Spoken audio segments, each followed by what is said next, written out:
Boa noite. Esqueceu o microfone. Eu falo bem alto, tá? Se deixar seu microfone, ela é capaz de atingir todo mundo. Ainda mais que eu estou sem aparelho, então eu preciso falar alto, né? Então, quando eu estou sem aparelho, eu falo alto normalmente. Irmãs, hoje nós vamos falar sobre o livro de Mateus, capítulo 20. Né? Eu não sei, mas creio que as irmãs já deram uma olhadinha em casa. Eu esqueci de botar no grupo. Não, tá lá. Botou. Lembra que eu te falei que tá? Colocou, que era o capítulo 20, tudo certinho, né? Então, eu espero que tenham dado uma ida, mas se não der, vamos trabalhar juntas aqui. Né? O importante é nós chegarmos ao entendimento. No capítulo 20 de Mateus, vai começar com a parábola dos trabalhadores na vila. Então, Jesus era de uma inteligência, né, imensurável, não tem nem como a gente falar sabedoria. Então, Jesus tentava nos ensinar através de parábolas, ensinava os seus discípulos, a quem seguia, por parábolas, porque ele acreditava que era mais fácil.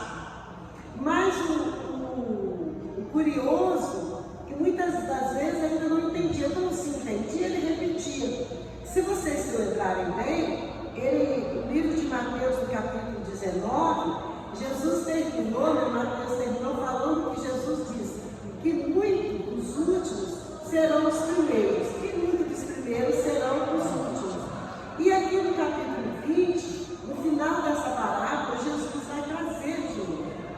Então, qual é a necessidade, né, que nós temos de Jesus repetir para nós de novo? É porque nós, como filhos, né, a gente está sempre aprendendo. Nossa, eu achei aquele texto muito interessante, muito. A gente sempre vai aprendendo. Então, nessa parábola aqui, Jesus conta que o reino dos céus é como um proprietário. O proprietário que tinha uma vinha, aí logo cedo, estava na época da colheita, que era ele saiu para catar funcionários, trabalhadores, para vir colher as uvas dele. Então, tipo 6 horas da manhã, ou até antes, né? Ele saiu, chegou numa praça, eu não sei se vocês já viram, né? Eu que sou mais do interior, eu já vi nas praças, a gente vê muito lá no Nordeste, a gente ainda vê. Os trabalhadores ficam na praça. Aí aqueles que são pedreiros com essa caixa de ferramenta, aqueles outros, né, que são lavradores, ficam sentados, então todo mundo já sabe. Então, lá foi esse dono dessa vinha, esse proprietário. Aí quando ele chegou lá, ele achou alguns. Aí ele perguntou: vocês querem trabalhar na vinha para mim hoje, uma diária? Sim. Então, combinamos o denário. O denário é uma diária. Mas se for diária do pedreiro, é um valor. Se for diária do trabalhador braçal, é um valor. É um denário. É uma diária. Aí levou aqueles trabalhadores 6 horas da manhã a pegar o serviço. Quando deu 9 horas da manhã, porque o tempo deles era contado de 3 em 3 horas. 9 horas da manhã, ele saiu de novo. Foi na praça, ou até em outra, né? Jesus não deixou claro aqui. Foi, conseguiu mais trabalhadores. Aí ele falou para eles: eu quero contratar vocês para trabalhar para mim hoje. Né? Eu pago a vocês o preço justo. Ele não disse que ia pagar o denário ou não. Paga o preço justo. Ok, aceitaram. Daí 3 horas, deu meio-dia, ele voltou de novo. Chegou lá, tinha mais gente lá, ele pegou, fez a mesma coisa, recrutou mais alguns trabalhadores e falou para eles a mesma coisa: vamos trabalhar na minha vinha, eu pago para for justo. Aceitaram, foram.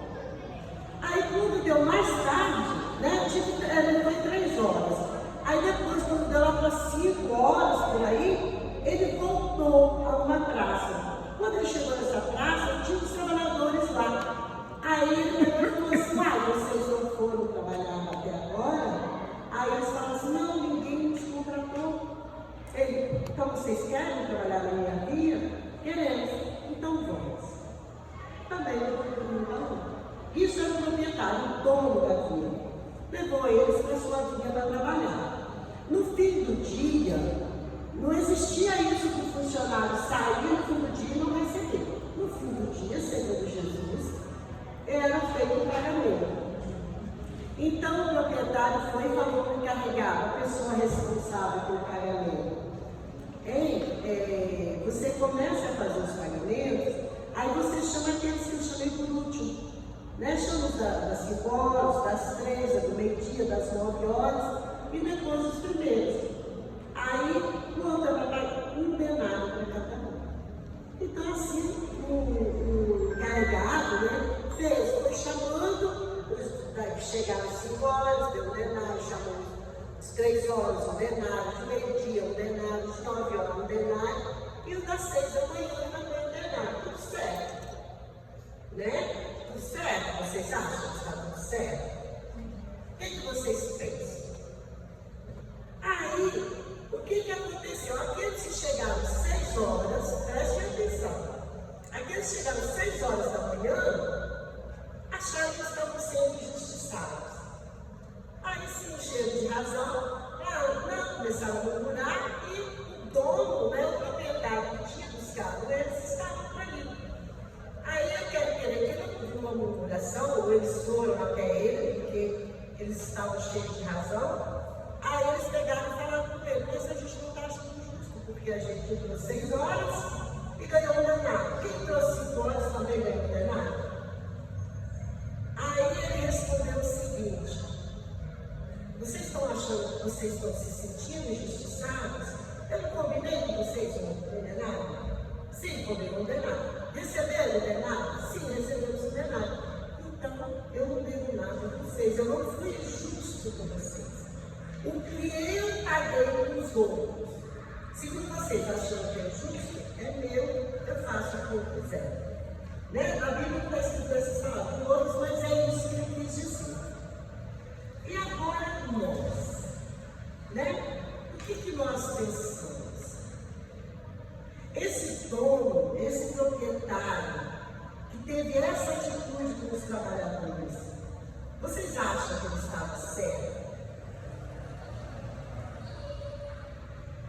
A gente tem que pensar que lá no começo, eu falei com vocês o quê? Que Jesus falou: vou contar uma parábola dos reinos dos céus, usando um proprietário de uma família. Então, esse proprietário é Deus.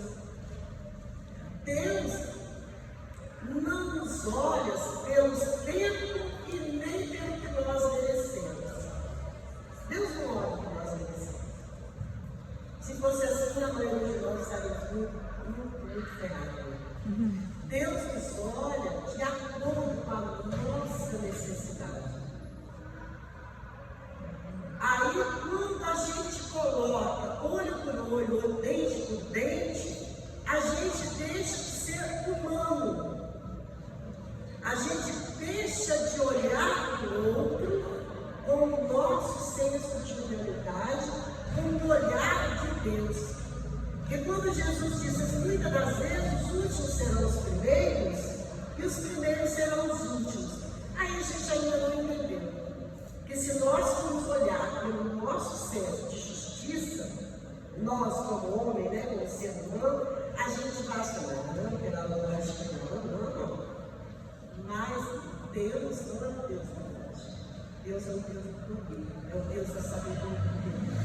Então, quando ele disse que muitas das vezes os últimos poderão ser os primeiros a entrar no reino dos céus, a qualquer coisa assim, o que nós podemos entender?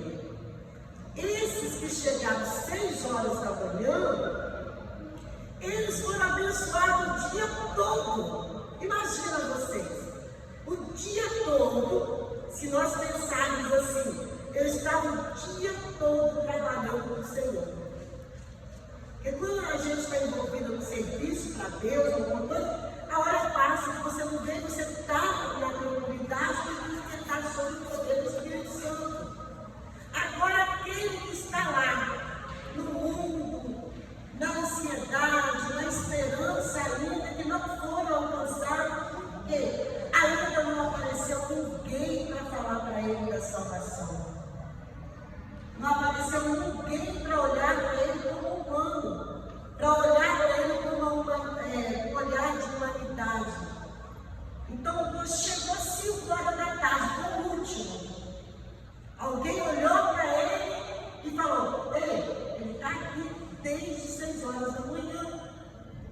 nessa ansiedade agora que ele conseguiu entrar. Então, quem sofreu mais, se nós formos pensar? A pessoa que está na bênção desde de manhã, ou a pessoa que está em sofrimento, na incerteza, e mil coisas, que só entrou às 5 horas da tarde na bênção? Então, por que a gente vai pensar como aqueles trabalhadores, de forma medíocre, de forma individual, de forma egoísta?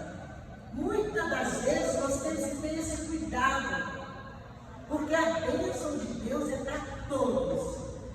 É para todos. Não é porque eu sou isso, eu sou aquilo da igreja, que eu não estou com maior, não. Nós temos que ter, Jesus chama sempre isso para nós. Nós temos que estar com o nosso senso de humanidade, de olhar para o outro e ver qual é a sua necessidade. Ver o que o outro está precisando. Às vezes, a gente fala assim, mas eu não tenho nada para dar, é questão de dinheiro. Não. Às vezes, você olha para uma pessoa que não precisa de um dinheiro seu, não precisa de nada seu, mas se você der uma palavra vinda de Deus, você está dando vida para Deus. Então, nesse momento aqui, quando eu achei assim, para mim abriu tanto que os últimos poderiam ser os primeiros, porque antes eu ficava assim também pensando nisso. Mas eu entendi. E eu espero que vocês tenham entendido também. E que essa parábola possa nos tocar na nossa parte humana. Que nós deixemos a nossa parte, como que eu diria, a nossa parte certa, julgar as coisas que é certa, pontual, ao nosso lado mais humano, ao nosso lado de olhar para o outro a partir dele, olhar para o outro qual é a sua necessidade, termos coragem, né, de quando uma pessoa estiver mendigando qualquer coisa assim, ter coragem de olhar, mesmo se a gente não quiser dar nada, mas olhar e ver que aquele ali é o Filho de Deus e é uma alma que está ali. Você não quer dar nada, não tem problema. Não quer abrir o vidro do seu carro, não tem problema. Mas faça uma oração terceira nessa pessoa. Na hora do reino do céu, ela pode chegar antes de nós. Ela pode ter sido a última pessoa a ser alcançada. E uma oração que você faz no seu silêncio, no seu carro, andando a pé, você pode ajudar aquela vida. Amém? Amém. Aí seguindo, essa parábola eu achei ela bem interessante. Aí seguindo nós temos, deixa eu só colocar o óculos aqui, meu irmão não enxerga nada. Aí o irmão não enxerga, escuta. Aí o irmão está falando errado. Aí aqui, depois em seguida, agora nós já vamos para Mateus. Para Mateus 17. O terceiro anúncio e a omissão dos filhos de Zebedeu.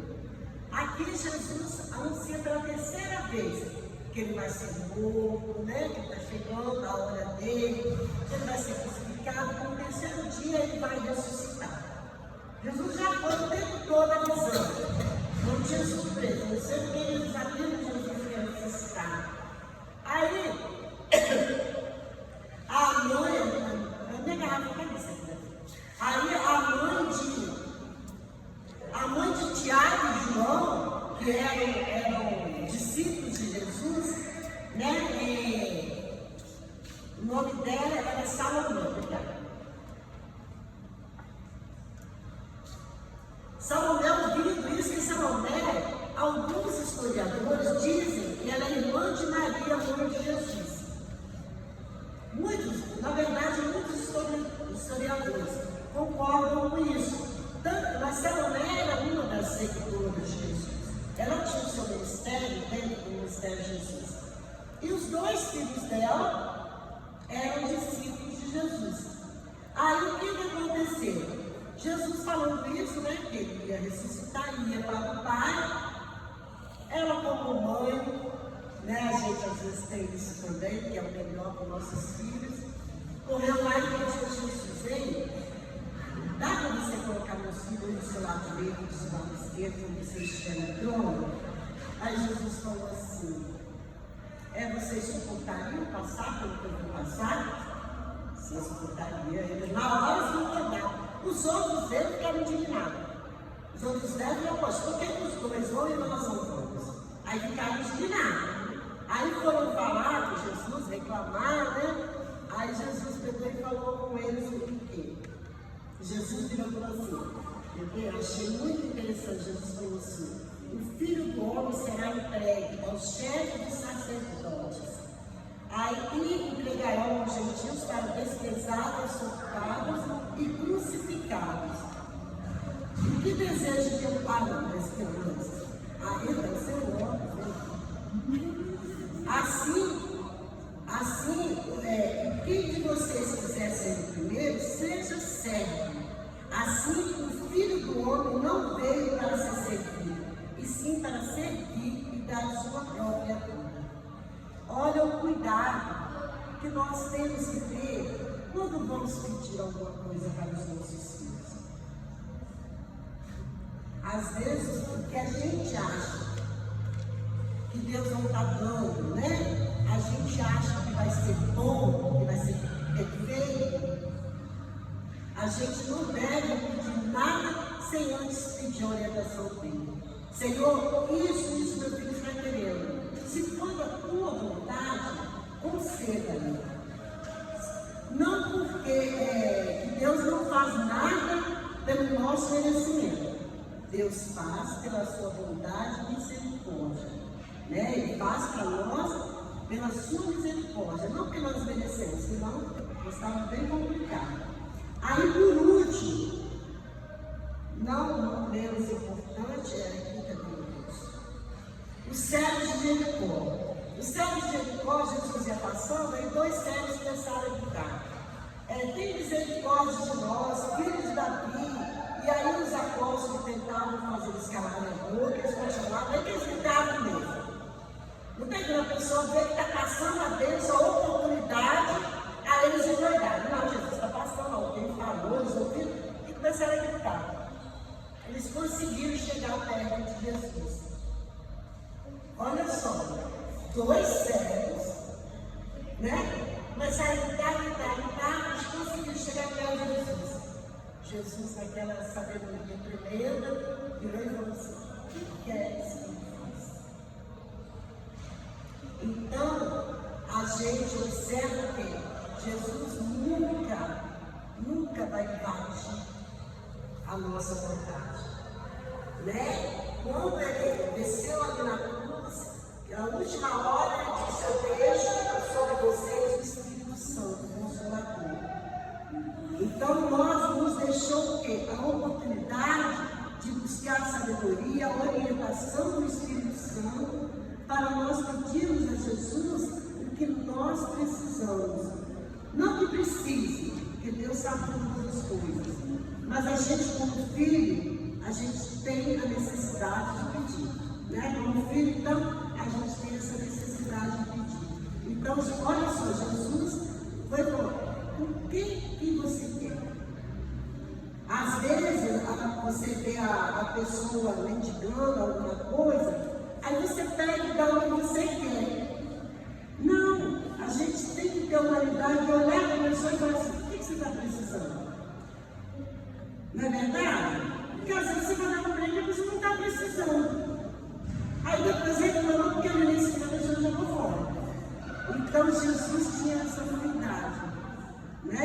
Mesmo com toda a sua sabedoria, ele viu que eles eram sérios, que ele podia ser isso, mas Jesus perguntou: o que vocês querem que eu faça? E o interessante que nós vimos, né, é a direção que Jesus dá para o nosso entendimento desde o tempo que ele é criado.